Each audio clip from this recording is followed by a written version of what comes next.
5 decades, 50 years since the first two volumes were given to our community. And for me, and I think for many of us, in many ways, the events of the past 9 months, all of 2020 to date, have brought our world and community to a point of deep contention, but also deep reflection. We are faced with the worst set of circumstances most of us have seen in our lifetimes. It is indeed a pandemic, not only of COVID-19, but of environmental collapse with fires, hurricanes, earthquakes, oil spills, poisoned water, and melting ice caps. It's a time of a call to reckoning about the ways we treat our minority racial, ethnic, class, sexual, gender, and other communities. And it's a time of social, political, and ideological challenges, and some might say failures, in the moral and spiritual leadership of our governments, economies, religious institutions, and even of our families and our neighborhoods.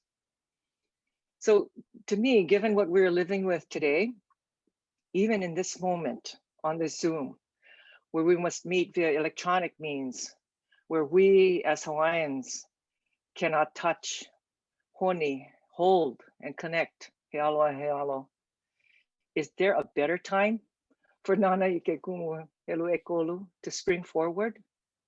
I believe that this came to fruition now because we need it so desperately, all of us in all of our communities.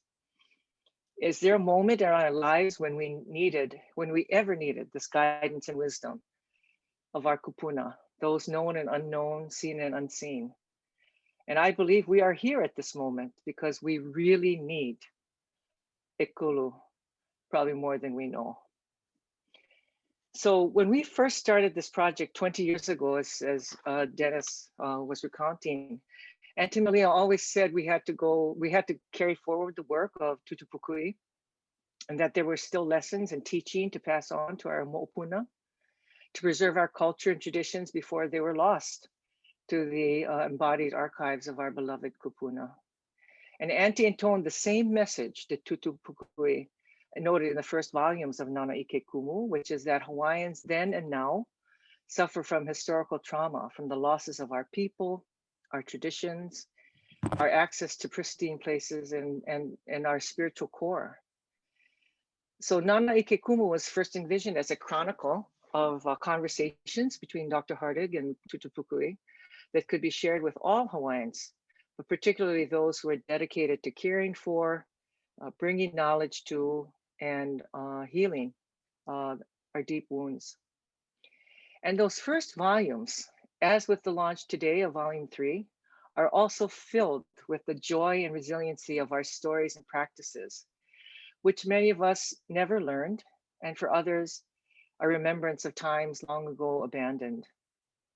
And that is why I think of these precious books as a collection of memories that are intended for us to use, as Aunty said, every day, to call us back to all things we value, we love, and we know in our na'au, and to celebrate who we are as Hawaiians each and every day.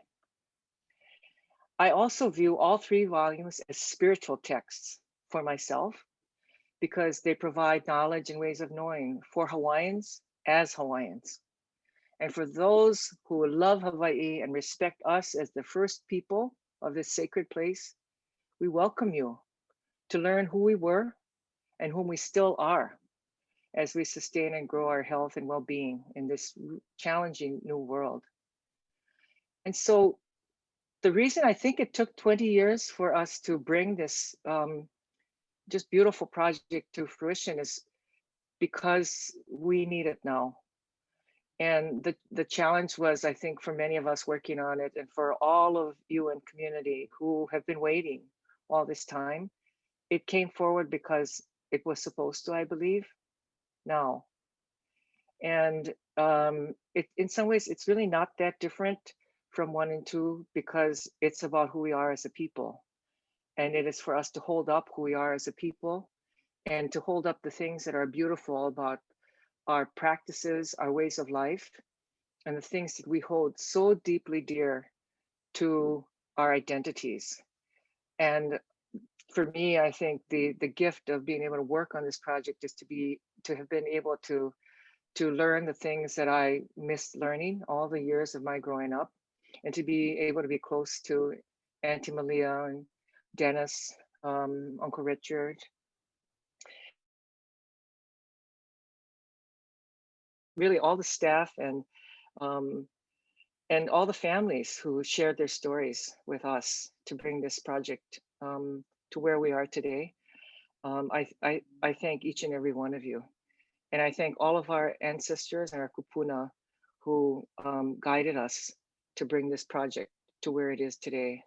So I mahalo all of you, all of those who have come before us on this really just wonderful, wonderful day. And I send good wishes from my ancestors to all of yours. And I mahalo you all. Aloha. Mahalo. Mahalo.